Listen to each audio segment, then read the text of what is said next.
Hi, I'm Dave Troll with the Troll Gallery, a custom furniture shop in St. Petersburg, Florida. And today I'm going to show you how to remove a drill chuck. Drill chucks can be kind of tough to remove. There's a lot of torque on them. So you got to have a little patience with them.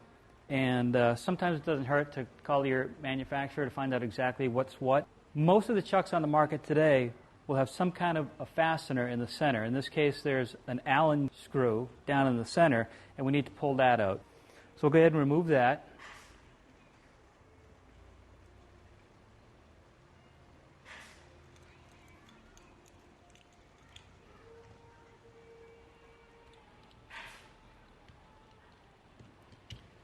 The next thing we need to do is just to go ahead and unthread the chuck from the body, which is easier said than done. In most cases, you're going to need a large Allen wrench and lock that down in your chuck as best you can. And I went ahead and called the manufacturer of my drill to find out, is this a standard thread or a reverse thread?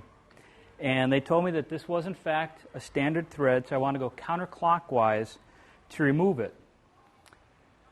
And if you just turn it, it's not going to do anything because the chuck is on the threads nice and tight going into the body. So what you need to do is get a really nice, quick, sharp strike to get that just right.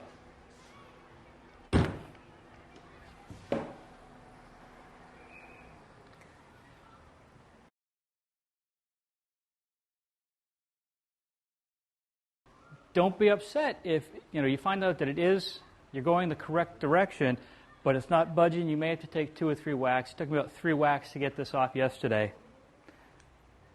Then you can go ahead and loosen that, pull this out, and replace your chuck. And replacing it is just the opposite. Thread it back on, return that screw to the center, and you're good to go. Real quick and simple, that's how to remove a drill chuck. I'm Dave Troll with the Troll Gallery, the fine art of furniture making.